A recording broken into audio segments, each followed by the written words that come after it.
Are you ready to hear an open discussion of everything they thought they've canceled? Then welcome to Old School with Patrick Rooney, where we discuss natural health, success, and freedom!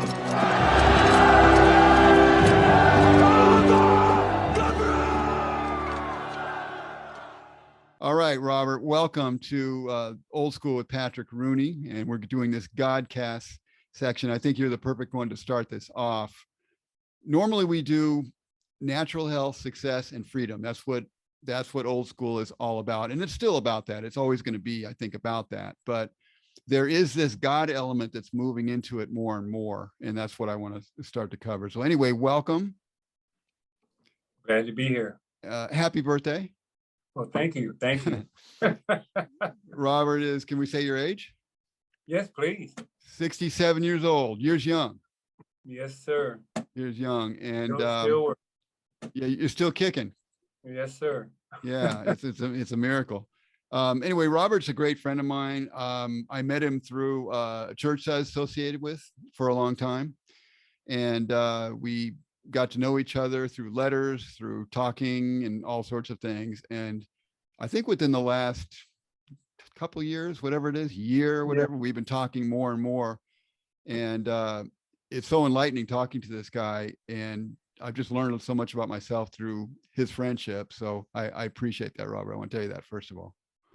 Same with me, man, with you. So yeah, thank you. I don't know where to start with you, but I'm going to introduce you a little bit, and just so people know who you are, at least on a professional level. Those are your painting. Those are Robert's paintings behind him, right? Yes, yeah, I'm an artist. I try to be anyway. So. He is. I mean, his stuff is great. I love the art. From the first time you sent me stuff, you sent me stuff on my phone, and it was like, man, this is cool.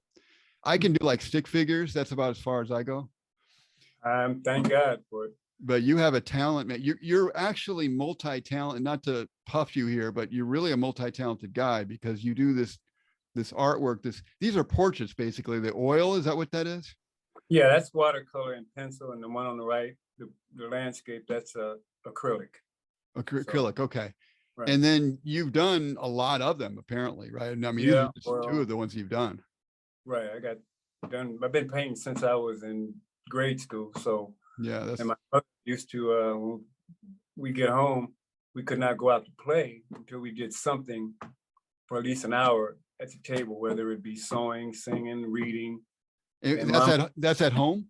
Yes. When we come home from school, before we can go out, we had to do at least an hour of some kind of skill or whatever we like to do before we can go out and play.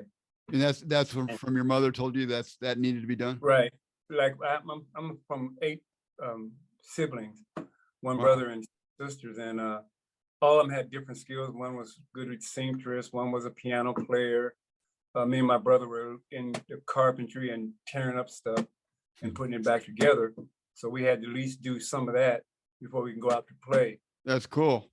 That's another skill that you have, by the way, that I noticed, is that you're very handy.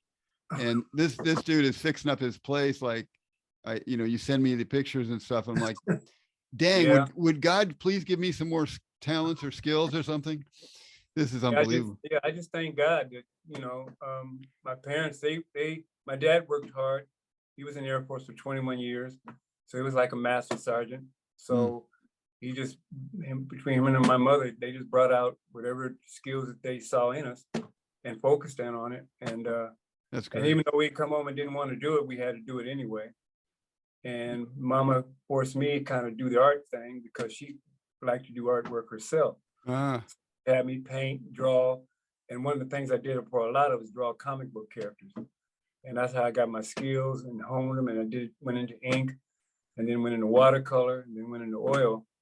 And you're self-taught? I mean, you didn't go to school or anything? I never went to school. I went to school for about 2 months, but that was way past just to get, go to school. But mostly I just learned on my own at home and reading books. I bought a lot of books. Well, I was going to ask you about that, because you're a very good writer as well. And I was saying somehow you were doing, because I write as well. And I learned how to write through doing a lot of reading. So that's the way you learned to write. Right, exactly. And speaking of that, you know, you say I'm a good writer. I was terrible in English, even though I was all right in English, but I didn't really understand English at all. So I didn't go after it like I really wanted to learn it. I just was in the class and that was it. You know, Yeah. the vowels, I didn't know anything about, you know, how to put where my eyes and my commas went. So when I started to write, which was in Germany, when I was staying with my daughter, I've always wanted to write, but I just never got around to it because I always wanted to write some kind of science fiction book. So when I started to write for a certain Christian website, my first one I wrote was terrible. And she edited it and told me all the things I need to do. And that's when I decided I was going to go ahead and start learning how to do it myself. I even went to school for English, for a little part-time school, you know. And like you said, you read a lot of books and see exactly how where they put their periods and all that. And I just started getting better and better at it. And I even, you know, and now today's age, they got the software to kind of help you. Yes, they do. That stuff helps you all the time. It helps me all the time when I'm doing a blog post. I misspell something and the little thing on there tells me. And, right, pops it up. So it helps teach you. But you, I think your strength as a writer is your content. Mostly it's what you say, because you are, and I didn't even, you know, really get much into your bio, but you write for Rapture Ready, right? Correct. And you've been writing for Rapture Forums, I think, for a long time too, right? That's a different one. Going on 10 years now. Yeah. So, and I think what it is about your stuff is that because you a lot of people comment on your stuff, so you'll write and you get a lot of feedback. And one of the reasons I believe I do is because I decide if I'm going to write exactly what I think is going on, and not be afraid of who I'm talking, whether it be Black, white, Indian, Hispanic. Yeah. As long as what I'm writing has truth to it. Yes. Okay. Just don't throw anything out there that's not, you know, that you're not saying anything. I mean, if you're going to call somebody racist, back it up with some information. Yeah. If you're going to say slavery was real and white folks were enslaved first, back it up with some facts. Yeah, you know? That's right. And people know that when you're telling the truth. Robert will tell me, you know, Robert wrote something the other day on my blog, and it was great because he kind of slapped everybody, including me. And that's what a good friend does, right? Once in a while, you got to take a punch once in a while. Yeah, and I didn't want to have no fear. I wanted to cross that lane where most writers, even in Rapture Ready, they state they don't want to be hardball on all races. They don't want to say, you know, they'll say Afro-American, or they'll say it correctly, and they don't want to offend. Well, I go right to the jugular, but I come up with the facts, and then a lot of times when I write, Patrick, they don't even know I'm Black, so I sneak that in at the end. Yeah. Oh, yeah. That's why you say, because you say it says I'm a Christian American Republican who happens to be Black. And I get so many comments on it. I said, I read this and I thought you was a racist white guy until I read it was Black, and then I had to go back and read it again. And some of them say they'll read it 2 or 3 times, and they say, you know, you're right, because I'm hitting on, I'm a Black person, so I see how my people are acting. Yeah. And also the white folks, and also when I see all the phoniness that I'm seeing that's going on, especially with the media today. It's all smoke and mirrors, and people are not seeing that. So I thought it'd be a good idea to start just saying what I'm seeing, what's going on. Yeah. And I've turned a lot of heads, and I talk to people from all walks of life. So isn't it kind of amazing that it does give you more credibility in some ways to be Black and talk about Black folks, but it's like, it's kind of sad that you even have to say that, because truth is truth, right? Exactly. 100%. Even if they thought you were a racist white guy saying the exact same stuff, I can understand they may think it's coming in a different way, so people don't want to receive it as well. I get that, but it is kind of sad too that we, you know, the truth should just be accepted, hopefully, period, no matter who said it. 100%. And you know, like I wrote a piece about welfare. You know, a lot of people didn't know that Lyndon Baines Johnson brought up welfare, the act, but what people didn't know, that the one rule that they put in there, that there couldn't be a man in the house. Yeah. They don't know how deadly and destructive that particular point was, because that allowed the women to become more bodacious, more hair on their chest, so to speak. because they had the government taking care of them. They didn't need the man around anymore. So the man left, and that's where and I told him that's where the term baby mama originated from. Yeah. Because, it's all right now to have mamas having different daddies as their father. And that's normal. We've turned bad into good and good into bad. And somebody did, Robert, somebody did that on purpose. I mean, if you say, I'm going to give you some money, but you got to take the father out of the home, it's not an accident. I mean, you don't just do that without knowing. Somebody knows exactly what they were doing and what the end result is going to be. They took the man out of the home, and this abortion thing. If you listen to how they talk what abortion is, it's all right for the woman to have, when the baby's in her body, to do what she wants with it. Well, then now you just turned the man into just a regular stud, like a stud horse. Yeah. He has no say. He's just a stud farm. He just comes in there, impregnates you, and he moves on his way. And he has nothing to say about this baby in your body. And that's another way of destroying the man. And that's what Satan needs to do, is destroy the man, regardless what color. Blacks were in line first, so he got rid of them first. Whites are slowly going by the wayside. Hispanics going by the wayside. Even, you see more Orientals, and they're used to be the most moral people around than anybody else, because that's true. But now they're just as sad as the rest. Satan is getting a whole entire flock, and right now the generation we're living in right today, it's totally out of control. I mean, people are just blinded by what they see, and they're okay with it. They think it's good, Yeah, they do, and a lot of people do. A lot of people see what's going on, of course. And I was, might as well kind of cut to the chase in a way here. This is part of why I'm doing this series. Like, how are we going to get back?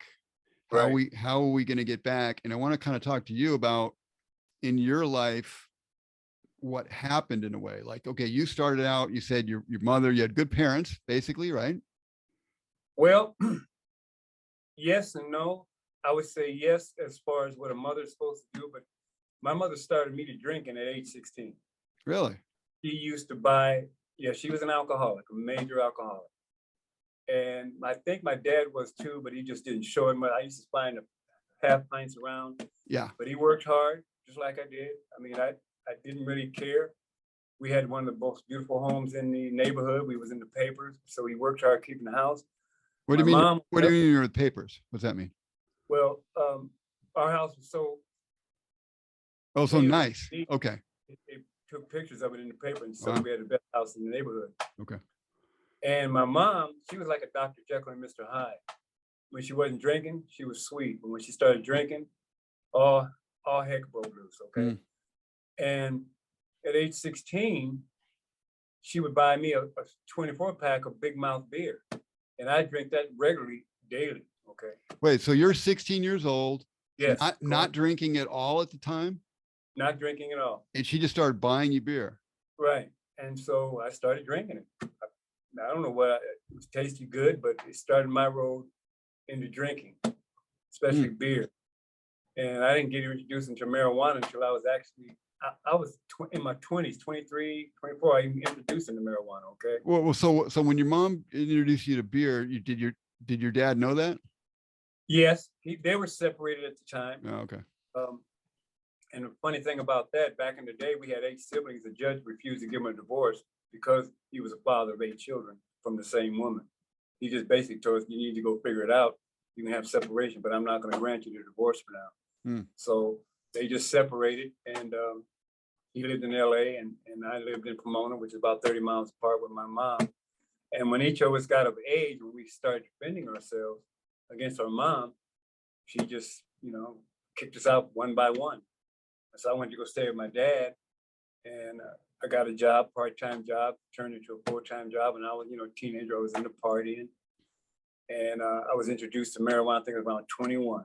And once I started smoking marijuana, immediately, Patrick, I knew that was my drug. I didn't want to do any other drug but marijuana just because of how it made me feel. I was going to say, what did it do for you? I know it's a false high, but it took me into my imagination where I was most comfortable. It allowed me to do, you know what? And that's hard. That's what I'm saying it did, but right now, since I've been off of it, I don't really know why I was even on it. Okay. Because the mood that I've been in the last 3 years without any drugs, I'm amazed that I could even, that I was even could get off of drinking or doing marijuana. Okay. Well, so you were on it maybe because the mood that you were in before was negative, right? At the time that you got right. into it. This ain't where to get me into a different zone. Okay. But I didn't know that at the time. Yeah. I made that my crutch for everything I needed. Okay. I didn't feel bad, I think Steve Martin had a comedy about that, well, let me just smoke a joint in the morning. And then before you know, well, let me smoke a joint. Well, let me have one in lunch. Okay. Well, when I get home, I'm gonna celebrate that I'm getting home. Okay. And it's Friday, smoke 2 of them. Right. You know it, you're doing it all day long, all night long. And that becomes your God. You get it any way you want to, that you can get it. Yeah. So it was a big part of my life. Okay. And for a long time. For a very long time. Since I'm 67, I've been off smoking weed for about 3 years or so now. 3 years. So how do you get off? How did you get off smoking weed? Well, basically, before I bought this house, I knew I had to do something. Okay. And I just basically asked God, through what are we going to do here? I mean, can you help me? Okay. Through prayer. And I must admit, I got help from some other guy to show me what I needed to do. But those are things I was doing anyway. But I had to be serious that I want to do this. Okay. I had to deal with the pain, because that's one of the things when you stop doing something you're really into, you have to deal with that pain of being without it for a certain amount of time. And before you know it, it disappears. So how did before you move on with that, because this is a big thing for me, how did you get over how did you go through the pain? You just kind of gutted it out, or how did you go through the pain? Buying my first home on my own, by myself, and knowing all what I wanted to get my credit right. I wanted to get my bills right. And I knew that doing that drug habit was a big part of me wasting money. Okay. And it relaxed me to where I didn't stay on time, or stay in tune with stuff. You get high and you say, well, I'll do it tomorrow. Yeah. Instead of, and when I did a lot of my artwork, I had to do it at night. I love doing my artwork at night. And if I get high at night, I'd be sleepy all the time. Okay. Yeah. So I knew it was getting towards that time that Robert Campbell had to give it up for good and not have any Jones for it. And that's when I just started saying, God, listen, it's up to you now. I need you to figure out how I'm going to do this. Okay. I don't want any reason to want to go back ever again. Alcohol, beer, anything. I didn't want to be addicted to anything. Okay. So it was practical reasons at first, right?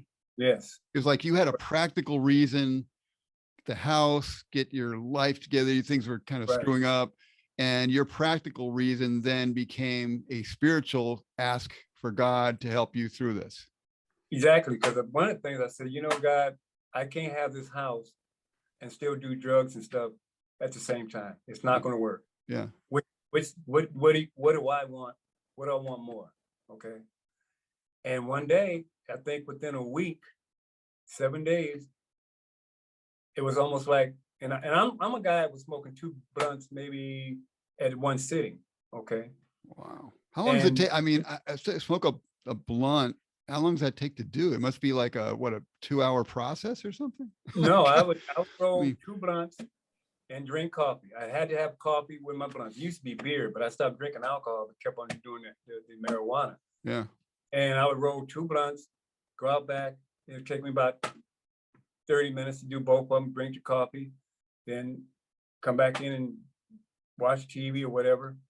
Then at noon or maybe in the afternoon, do 2 more, So it was getting out of hand. I knew then that, why am I doing this? This is ridiculous.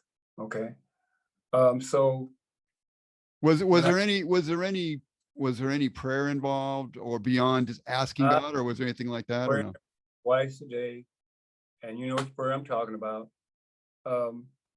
To stay focused. And so you did a prayer, by a minister, you know, he had, I forgot the name that he gave to it now. It's been so long, but Right. okay. So I want to give credit where credit is due. If the prayer Right. helped you, you know, I want to give credit where it's due. What it did for me, and one of the things about this prayer, it didn't do all the things that all the other people were saying it was doing. What it did for me is keep me focused to pray at least twice, 3 times a day. Okay. So it kept you on schedule. Yes. Okay. Whether it did all those things that people say it did, you know, it seemed nice, it did, but I really, Patrick, I didn't feel any of that. Okay. All I knew is when I sat down and be still, and that ain't nobody, that's nothing new. If you be still in a quiet room, you want to get away from all that because you start seeing yourself. You start seeing things you don't want to see. And that's just general. No, ain't nobody got to create that. Yeah, that's no, you're just there. Yeah. I mean, it doesn't take anything to sit. My wife told me the other day, and I've been doing different meditations along the way with various, some of it's been very effective, some not so effective. She just mentioned to me the other day, you know, Patrick, you don't do nothing enough, you know, where you just sit. 100%, Patrick. Okay. I cannot stress how hard that, why these people have the phones with them all the time? Why they have TV on? Why they got to have somebody talking to them? Why they got to be fidgety? Yes, 100. And then Satan is really locked us in with these cell phones, but your wife is 100. You don't have enough still time, actual still time. Close everything off, turn off the light, and don't say nothing. Yeah, that is torture for some. Yeah, and I have a certain kind of meditation that I really like, and it's been very helpful. But sometimes I'll just do nothing now more and more. And then recently I took on a very physical job. I've told you about it. Right. And I have to go out and do physical stuff and stuff that doesn't take a lot of brain work. Right. I'm used to doing a lot of office, whatever, you know, brain intellectual work, but doing a lot of kind of like stuff where there's nothing to do except do some basic physical stuff.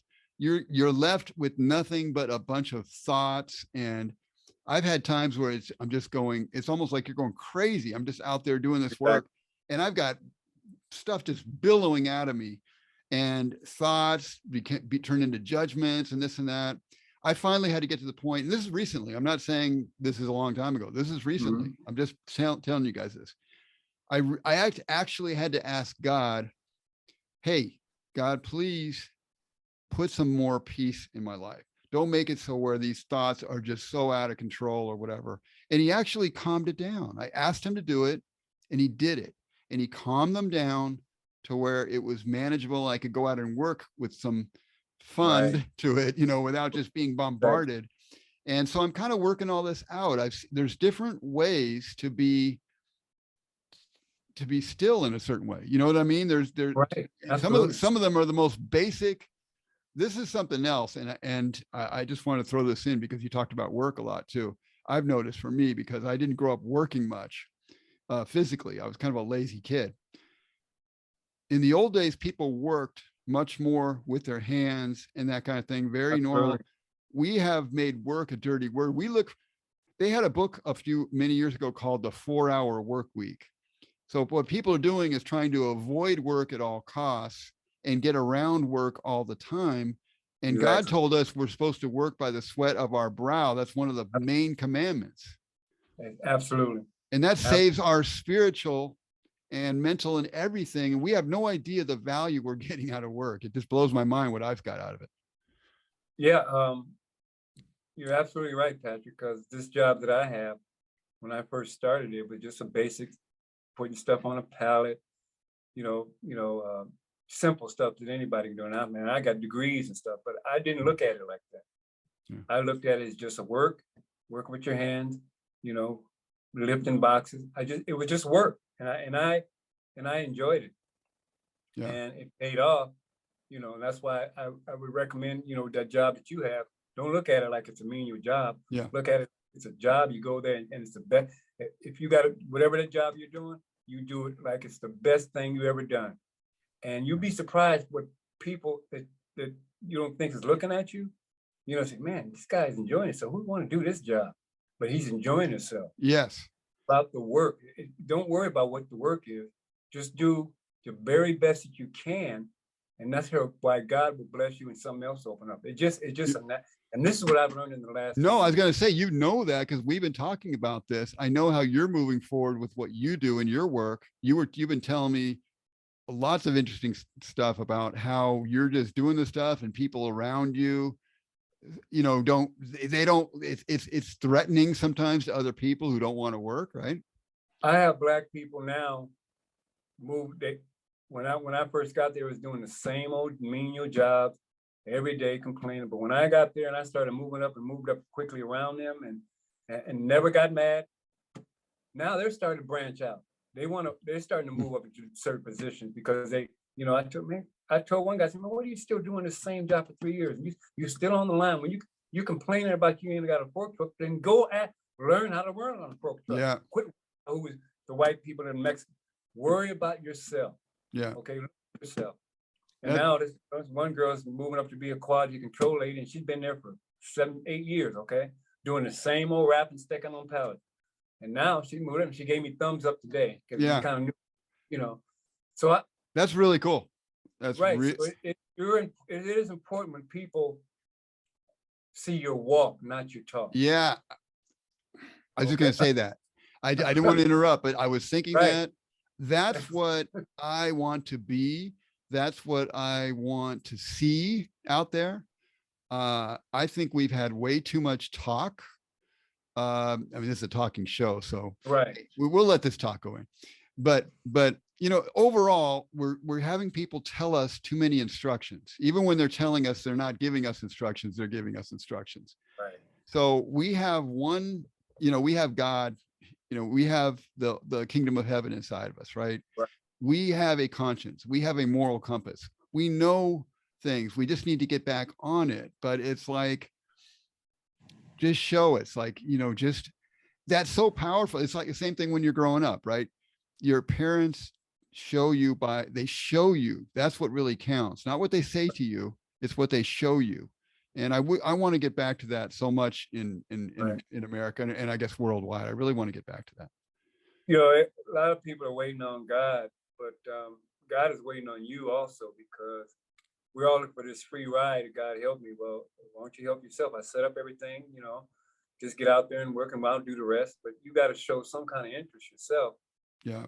But true. Most of them are just looking around. They go, you know, in churches today, I have to be honest with you, they're kind of dead right now. They're afraid to go against the government. They're afraid, especially my people. You know, I see them around walking with these masks on with so much fear, even in my own family members. Okay.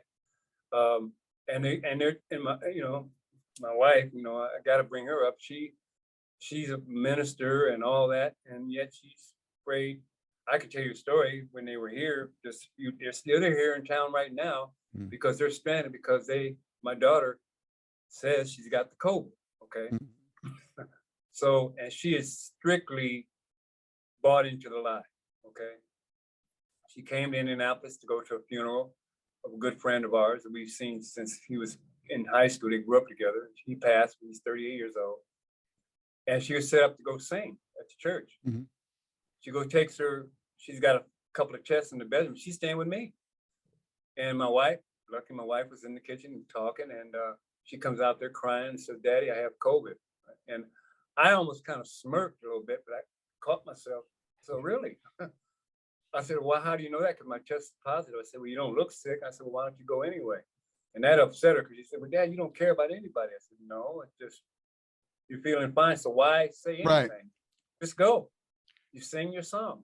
They're gonna dial up a test or something and tell you you're positive of something. And nobody's gonna know anything there, you know. So this is a fear, honey, that you have. You fear that you got COVID, and you fear that you're gonna give it to someone, or you know. That's why they tell you to stand 6 feet from another person. When all this, and I said that mask you're wearing ain't gonna stop the COVID. And then you had the booster shot. You've had 3 shots. Why do you have COVID? Right. Okay. See, that's another thing they've been feeding you. So. But I throw these things out to them for them to think for themselves. My middle daughter, she's strictly conservative. But my other 2 daughters are not. Okay, they're out there. Okay. So, but I'm only can do the best I can with you know, with the knowledge that I give them. I don't. And I thank God.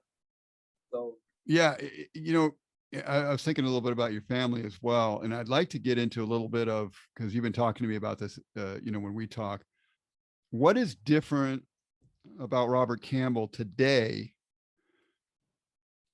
You've had a lot of stuff go on. You talked to me about your family and your wife and so on.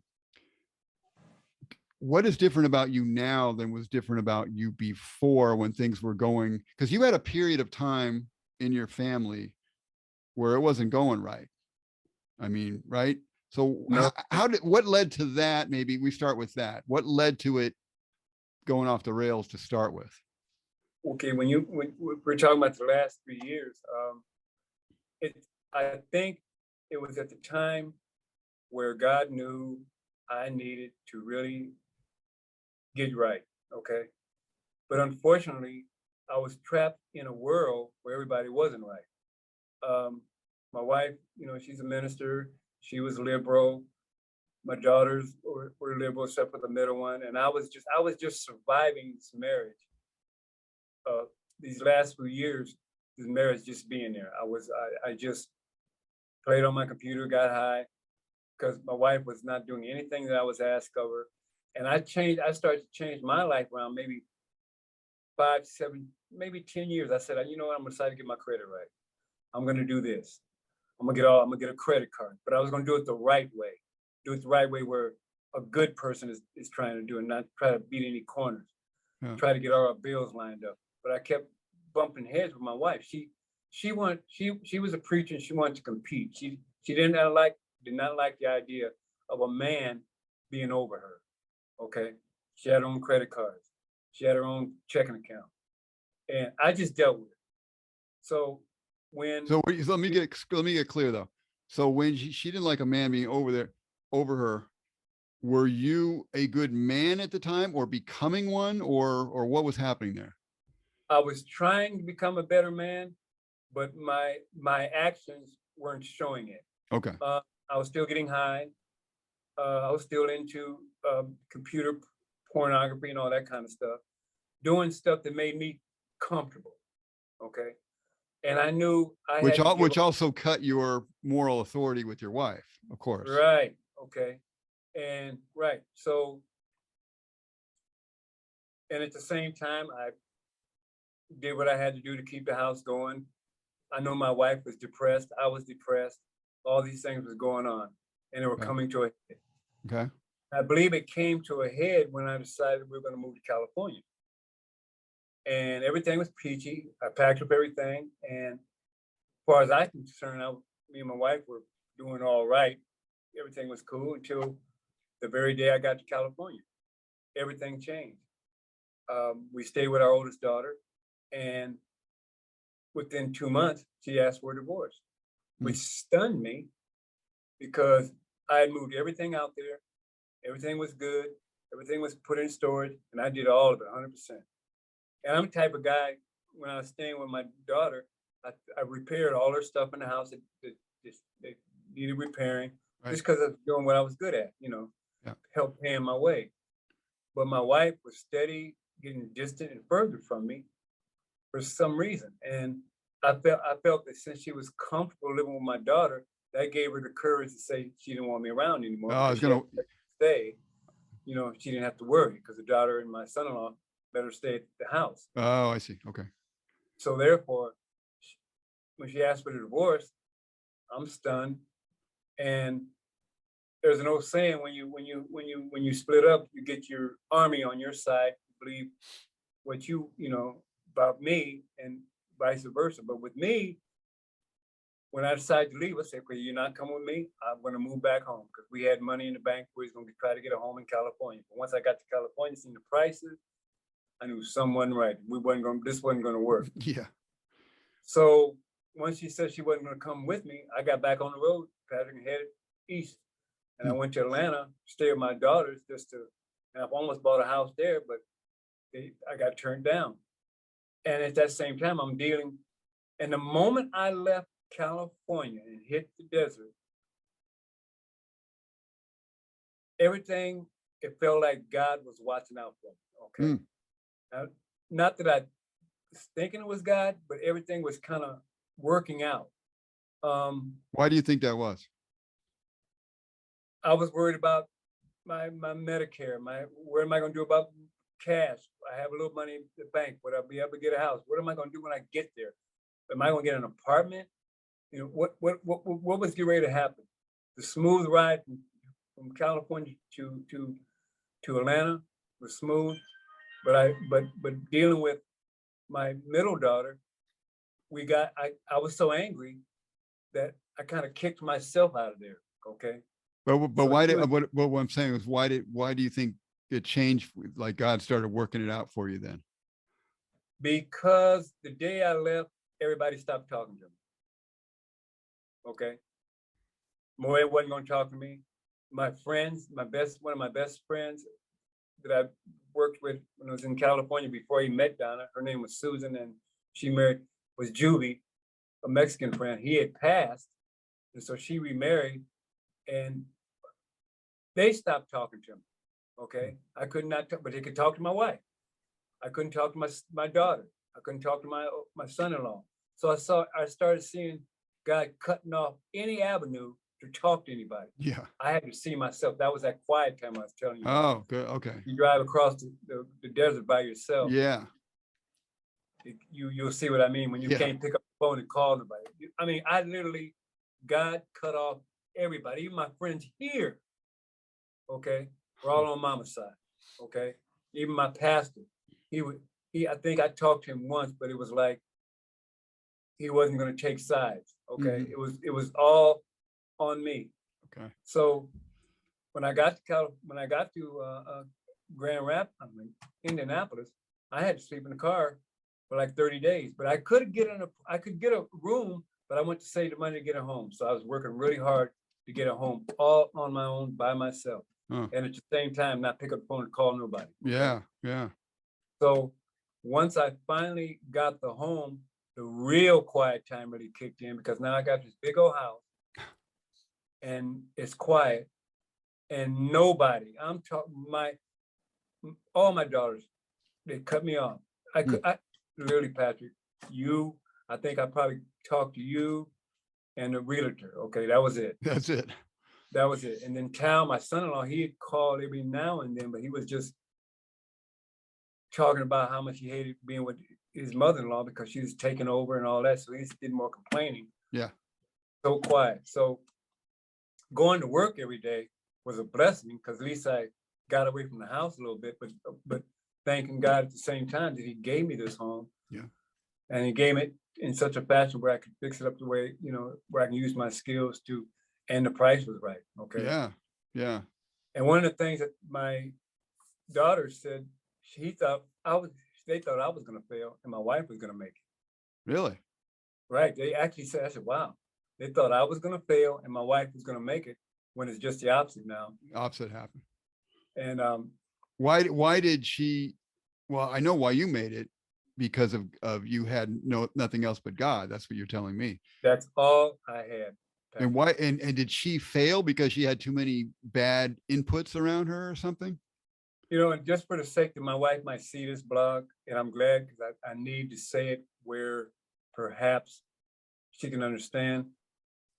My wife, like most women, will not say they're wrong. I don't care, will not admit that they're wrong, no matter what. Even to this day, when she was here just a few days ago, here now, I asked her, well, what was your fault in this marriage? And she couldn't come up with anything. Really? There's always some fault on both sides. Absolutely. And she named mine. Yeah, very well, probably to the detail. Very, very well. Yeah. But I said, well, what are some of your? And she could not come up with anything other than she's a bad wife. And I said, well, that's very general. You're saying, you're not saying anything. Yeah. What is it that you did to this marriage that I didn't like? And she couldn't come up with one thing. And that's telling. And I also know that when she was here, it was almost like she never left. We was very warm with each other. She got real comfortable. I mean, she loved my home, but she was adamant that she's moving on, which is kind of strange. I personally don't believe she actually wants to move on. She's just in a comfort zone right now, which feels good to her. But when that bottom falls out, then that comfort's going to go away. Yeah. And how did you feel about her? You wanted her to be back, right? Yeah, I want her back now. Yeah. I'll be honest. I want my wife Okay. back. And I prayed 3 weeks ago. I said, you know what, God, I've been running around this. I'm just going to tell you, I want my wife back. You say you asked and you received. I'm asking you now. I would like to have my wife back. Well, you did. So you asked for that, and she did come back. Yes, she came back. Technically, he fulfilled your request. Right. You didn't say for how long. No. And when we talked, her mood was that she's not good for anybody. I said, really? I said, no, I've seen myself and I'm not good for anybody. And I said, well, is that kind of defeatist attitude? Why would you say that? You know, why would you say you're not good for anybody? That told me there's a window. Well, yeah. And also it tells me that a good man, which you have become, you become through God's help, can help her be good for other people. You can help her. You have the ability to help her. And that's what you would do in a good marriage. And if I was the man, and I've done wrong in this marriage that I was 3 years ago, you think, Patrick, that if I have a house by myself where nobody's looking, I could have women over here, I could have parties, I could do everything up under the roof. I have been I'm shocked at myself. Okay. Yeah, it's amazing. Is there a way? Well, I think I know the answer to that.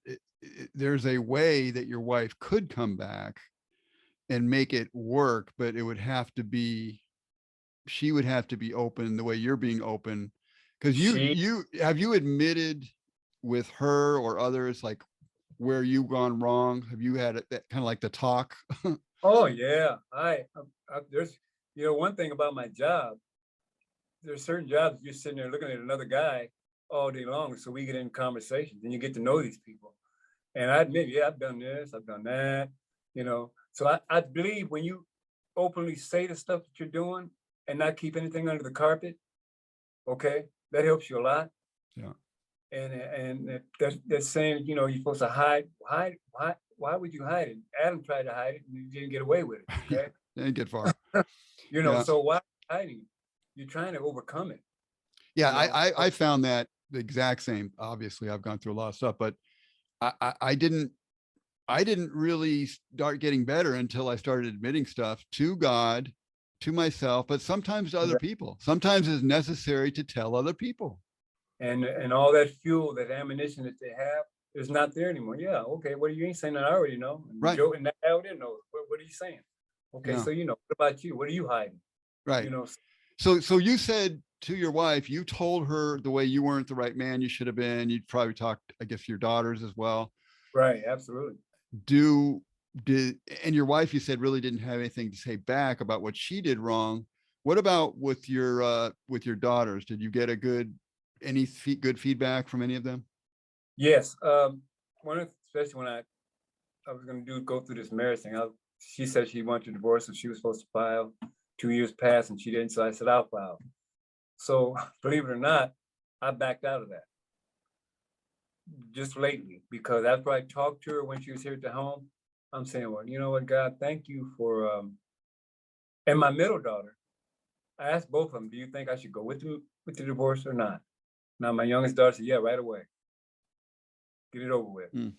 My middle daughter, which is more Christian, more lover of Jesus, she God, according to what God said, even though if you separate, you need to separate and not file. Okay. And only other couple of reasons, if you committed adultery, which I did 30 some years ago, she didn't. And so I'm looking at my wife, so you haven't forgiven. I said, you haven't forgiven? You're still, but anyway, my daughter told me that I should she was happy. I said, because I pulled it away. I said, no, I'm not going to file. If you want this to happen, then you go do the groundwork, you pay the money, and you get it done. I'm moving on because God is already, I'm not interested in any other women right now. Because if I was, and not to say that I've seen other women, talk to them, but as far as anything past that, no. So, and it could easily have happened. but I cut it off. You know, Your wife could, it sounds like the way you're describing it, your wife could still have some breakthrough where she sees her part right. and wants to reconcile in some kind of way. No? Yes, because this is what I see, because she's still adamant that she wants to move on, but at the same time she'll say, I'm not ready to meet anybody, and I know I have these, and I'm terrible with, I'm bad for everybody. I don't need to be, you know, I see myself, and I'm thinking, so you see yourself, but you're still not ready to admit you don't want to deal with the pain. You want to go back and get into the comfort zone and not deal with the pain of looking at yourself and asking God and admitting to him that you were wrong. Yeah. You were wrong in this. Okay. And does she blame, who does she blame more, you or her, in the failure of the marriage? Well, the type of blame that she blames me, because she points the finger at me, reason why she didn't want to go. I don't want to go through this anymore. That scenario. But at the same time, she doesn't want to see. But she's saying, yeah, because she's saying it's I'm bad. If she's blaming you, but then she's saying she's bad for everybody. Right. That's just a generalization, not to point exactly what it is that she's bad at. Uh-huh. Okay. And so in other words, so she really needs to get right with God, and then she can get right with you, and then maybe there's a chance for the marriage, but there is no chance unless she gets right with God first. Exactly. She needs to go through the same thing that God put me through. Yeah. Maybe she needs to get in a car and drive through the desert by herself and throw the cell phone out the window. Exactly. And I mean, she's staying with my son-in-law, and she's on Social Security, and the amount that she's making, she thinks that she's going to get a job and do well in California. And then she wants to do ministry, and I don't mind that, but how do you do ministry? And then when they tell you, are you married? No, I've been divorced for 42 years.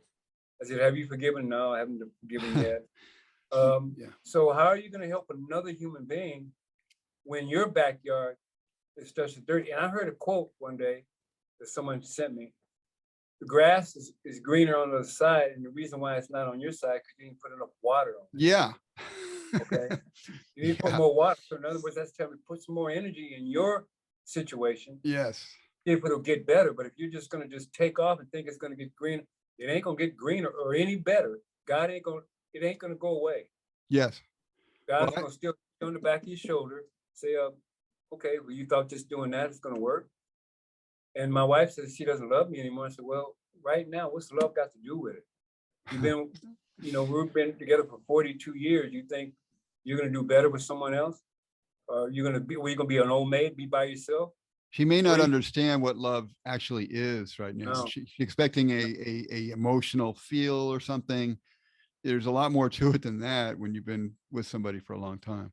So exactly. where do you I was going to say, where do you think this is going to go? You probably don't know, right? I mean, I don't know. And you know what, at this point, it's up to God. And because I think he will.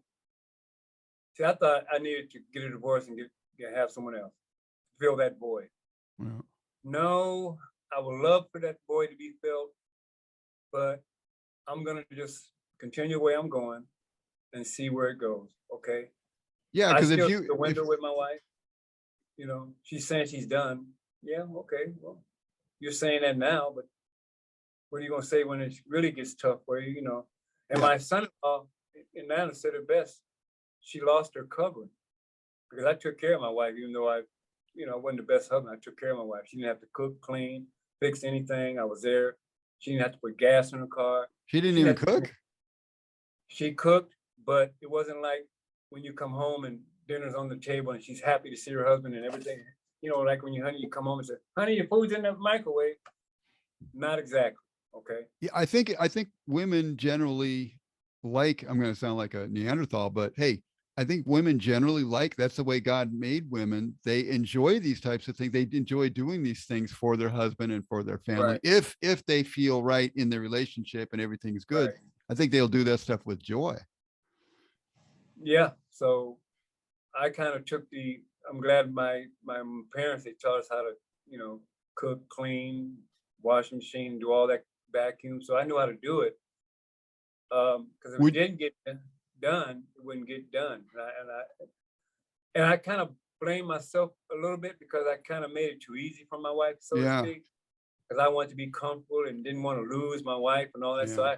I did everything Ah, with ferociousness. I get up and make coffee for her every day, and she worked from home. All she do is walk 10 feet to another room and get on the phone, and she's making good money. And I have her coffee ready, fix her breakfast. But I couldn't get that in return from her. And I knew she didn't love me. Okay. it sounded like you were kind of driving her away as you're trying to keep her close. Exactly what I was doing. My weakness was destroying instead of showing some firmness, this is the way it was going to be. And to see because I see if I had done it that way, Patrick, well, what I got to lose? I should have just the other way instead of just soft stoking it. But So it is what what's funny about it is it sounds like, the way people are and they get dissatisfied with each other and stuff. But really what it is, it looks like to me as I'm hearing you, if you were doing what you should be doing and she was doing what she should be doing, you'd have a perfect marriage. There would be no need to separate, divorce, or anything, look for anybody else. You already have the wife you need and she has the husband she needs. Exactly right. And I discovered all women and men are not, it's not pat like the Reverend said, everything is A plus B, and this is the way the woman needs to be, and this way the man. There's a window there, okay? All women are not exactly alike. Some of them are not good at cooking. Some are not good at doing that kind of stuff. My wife, and I married my wife not being that good at that kind of stuff. Right. She wasn't really good at keeping house. Okay, good, you okay. So I took up that area. But so she could have maybe you could have helped her learn those things better, maybe, and you just kind of filled in the gap. The number one thing that when we got married, she was in the church, 100%. Okay, it was days she would go 3 or 4 times a week. She was already into church when you guys got married? Oh yes, absolutely. Okay, just like my mother-in-law, her mother-in-law. That's so church was number 1. I was number 2. Yeah, that obviously ain't gonna work. My mother was like that, but the reason she was like that was because she couldn't trust my father. Right. So she needed an authority. I've talked about these things in my blogs and so forth, but she needed an authority figure in her life. And women want some type of authority figure. They don't have their husband, they will find another authority figure. She found she found it in the church. A lot of people find it in the church, but the funny thing about the church is it's like a replacement anyway. People think of the church as being this higher thing than the father. That's or something. Exactly right. It's not higher. It's another thing that can go along with the family, but it never replaces a husband. I want to convince my wife that your home is the number one. Church is that's just a place you go and help strengthen each other, not to listen to the pastor and whatever law he says you come home and do. And she did that. Yeah, that's disaster. Your home, other than your own body, obviously is a temple of spirit. Your home, I'm finding this out now, especially as I'm become more honest about my life. I mean, my family situation is very interesting now because we talk about stuff and we basically have church in the home. We don't set out and say we're having church now, but after it's done, sometimes we'll say we just had church, basically. Right. Absolutely. And I try to impress that on her for years and years. But I think during our 42 years marriage, she probably missed less than 10 Sundays. Okay. Yeah, that's too bad. I hope that she changes that, and maybe she'll even see this this podcast or Godcast, as we call it. She wants to be in ministry, but what I saw, and if she hears me, I say, honey, you need to minister yourself. Yes. You nobody. Okay. I mean, come on, read the Bible. Take the speck out of your eye before you take the log out of your neighbor's eye. I think a lot of this is an ego trip. I don't know her personally, but Huge ego. yeah, Okay. because why do you want to? A lot of people get into ministry as an ego trip, and you got to really watch it. Your job is not to minister to people in the way that they think. It's to help. It's to help them grow. You know, help them grow. Sometimes you have to be back off in a way so that the people can grow. Her best ministry is when we was living in our apartment, and it's an apartment where you got to be over 55, okay? And there was a lot of older people that 60, 70, 80 years old. And she had a ministry that she'd go to every Wednesday in the main house in the apartment. And you have old women around the table, and she would talk and bring up subjects and stuff for them. That, and I said, honey, that is what you're supposed to be doing. Yeah. You're not supposed to be trying to rule over man. You're not supposed to be doing any of that. You're supposed to be trying to set an example for these elderly women or women, and you know, and then come home and take care of your husband like I'm taking care of you. Okay, instead of taking care of the church and then come home and take care of you. It's totally work, you know. It's totally backwards. But I allowed that to happen. Yep. You know, and so that's it's why it's not just you allowed it, because sometimes I hear people say I allowed. You did, but it also had a lot to do with who you were. Right. You know, it's not a matter of just like, I'm going to put my foot down and be the man. I hear that all the time. It doesn't work that way. No. If you're not acting correct and you really don't have moral authority to begin with. You can't, you can put your foot down and be tough and slap a woman around or whatever, but it ain't going to work right. No. But you don't need to do any of that stuff if you're right to start with. Right. Exactly. So these last 3 years, I say these last 3 years, Patrick, have been the best 3 years of my life, because God has finally showed who I am, what my purpose is, how I need to act, do what's right no matter what. Yeah. I mean, even in my job, you know, I get respect now from, you know, Black guy. We always talk, joking at each other. We talk about how lazy we are. But today he comes to me and said, man, you're the man. You're the hardest working man in here. Yep. And to hear that, you know, even my white boss, you know, they respect me because it's my walk, man. And it's important to me to go in there with a smile, and they can't never push a button with me. Yes. Never can they get me pissed off. They can't touch you. That was something God had to learn. When they called me in there to tell me about, they wrote me up. I don't know if I ever told you. You told me the story, yeah. And my boss said he wasn't supposed to tell me this, but today he said, man, I was so hot when they did that to you. Because I had a couple of feuds with these Mexican guys who've been there for years, and they didn't like the idea that I come in there knowing stuff. Yeah. And I get on their nerves and they get on mine.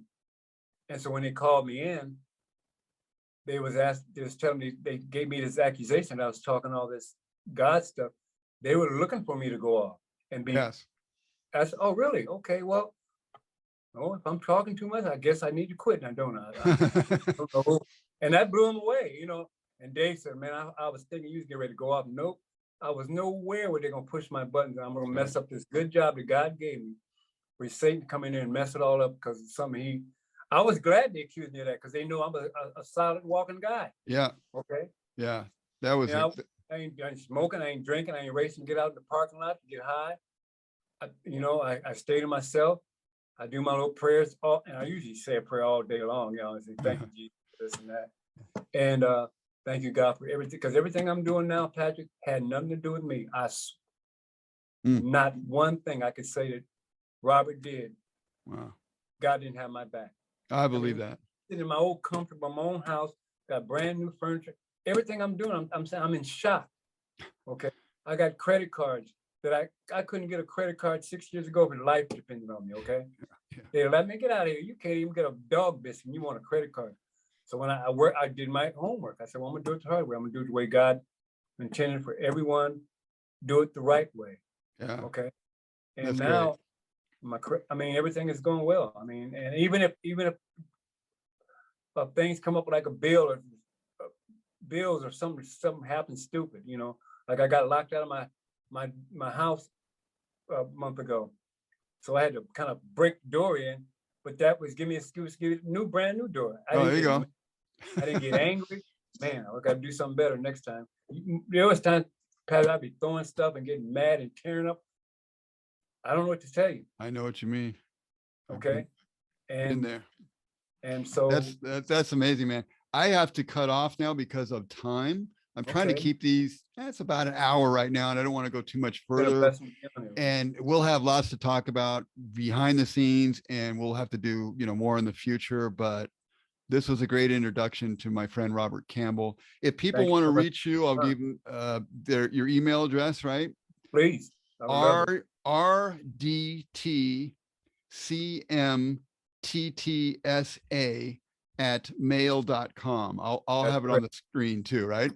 That's correct. rdtcmttsa at mail.com if you need to get a hold of Robert.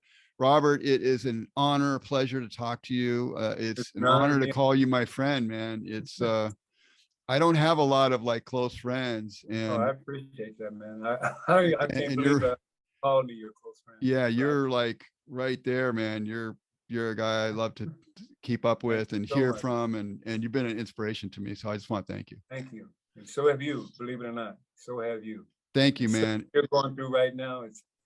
Trust me, Patrick. It's all gonna come out. It's all gonna smooth out for you. It's gonna make you a better man. It is. Deal with pain and do it the right way. And trust me, it'll work out. It's already happening. It's already happening. Thank you, Robert. I'm going to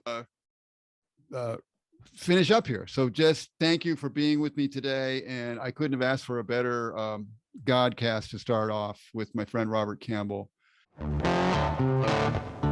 Thank you for joining us on Old School with Patrick Rooney. Visit oldschoolus.com to find out more about natural health, success, and freedom. See you next time.